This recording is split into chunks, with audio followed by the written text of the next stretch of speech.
can say no. I haven't heard it. Can you say no? No. Nope. Nope. Hi, guys. I like it that Joanne started off for me because she talked about peak experiences, so I guess I don't need to go back to my talk a few years ago. There's a couple of Snickers, so I have to tell you. Angie hasn't let me talk in February for 2 years. The last 2 years I have been off the charts in February because 3 years ago I was talking about peak spiritual experiences, but I used the word orgasm. Spiritual orgasms, what's wrong with that? Somebody needs to keep count of how many times I say that today. I'm not going to use it today, but it's been a rolling joke here, so if you missed it, keep hanging around. You'll have rolling jokes that go on and on and on. So we are here to talk about love, and I really wanted to talk about self-love today. I wanted to talk about ways that we love ourselves, because we can't move into a space of loving someone else fully and completely until we learn to love ourselves first. Yes. It all starts with us, and saying no is one of those things. You'll hear about it. I got notes. You know me. I always have notes. Ooh, can I steal your stand here, Jeff? Yes, you may. Thank you. That makes it so much easier, because then I'm not going back over there. Borrow Yeah, I love it when I have musicians with music stands, but I take your music when I'm done. That's my history. I have a tendency to pick up your music and it walks away, and then I have to fumble through my papers and find it for you later. I'm just warning you up front. Okay, I'm just going to take my pick. So self-love requires... No, I won't take your picks. Self-love requires a lot of things, but I picked 5 different things. Self-respect.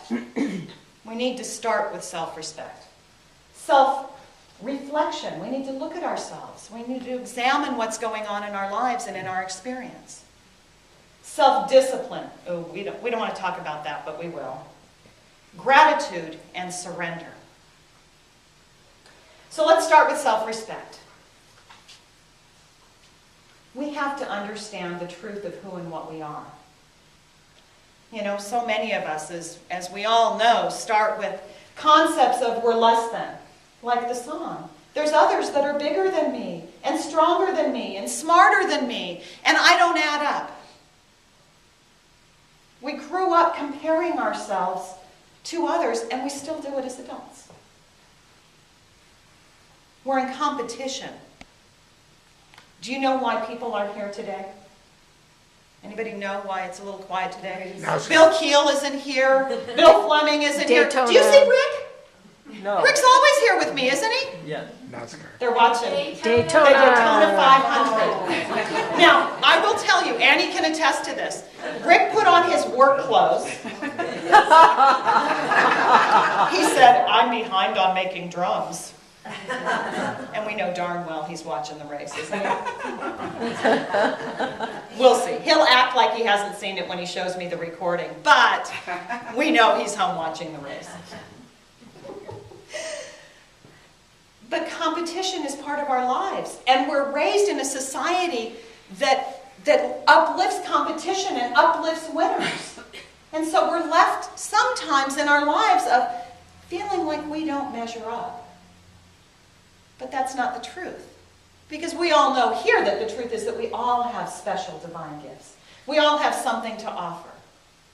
So self-respect is when you understand what your gifts are, and that they're different and they're unique and they're yours.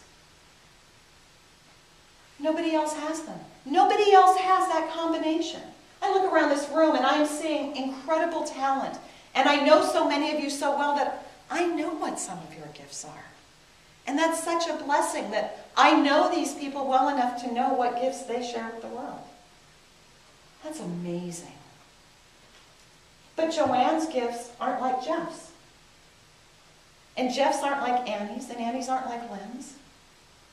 And Lynn's aren't like Joyce's or Betty's.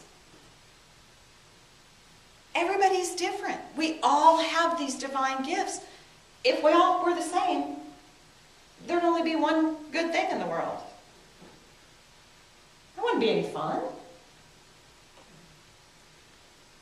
We have this ability to stop and take stock of what's going on in self-reflection and say, wait a minute, I can have that self-respect because I do have divine gifts.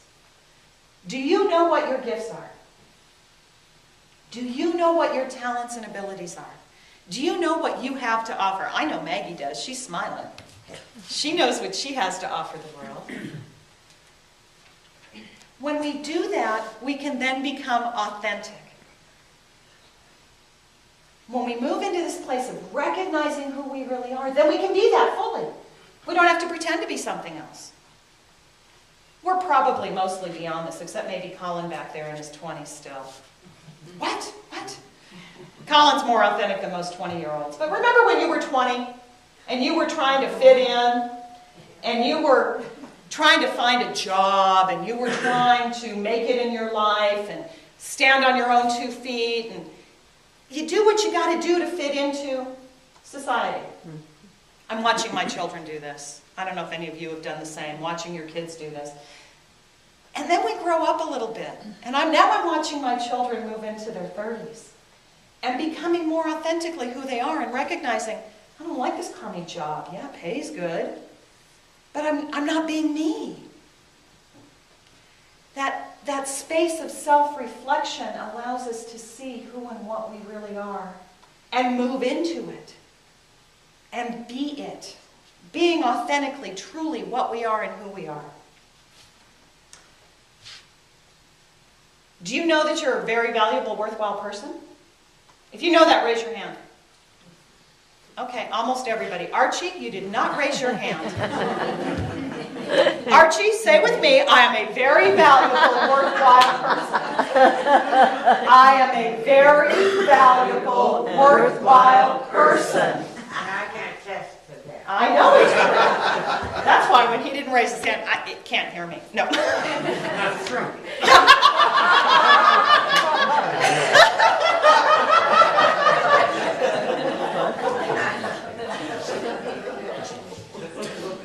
He knows he's a very valuable, worthwhile person, and I love you.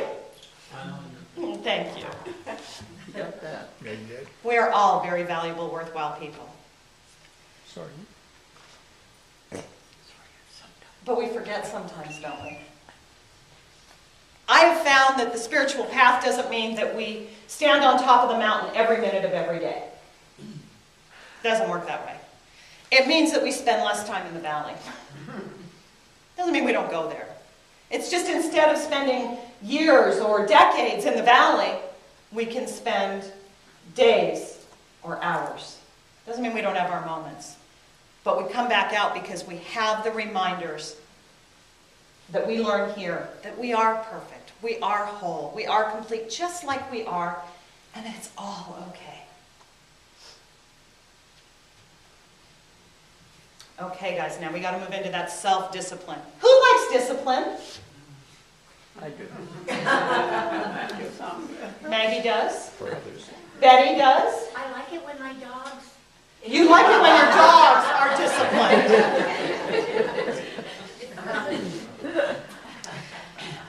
So let's talk about self-discipline. And most of you don't like it. It's got kind of a bad rap. You know, but the truth is that we gain the most from a little bit of self-discipline. From self-discipline of meditation practice. Of disciplining ourselves to take 20, 30 minutes a day in quiet, listening to ourselves. Disciplining ourselves to be honest. You guys hear me talk about this all the time.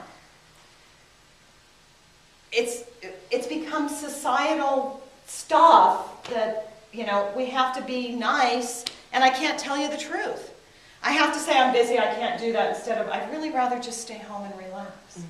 Well, there's really nothing wrong with staying home and relaxing, but we're so worried about hurting other people's feelings that we're not honest.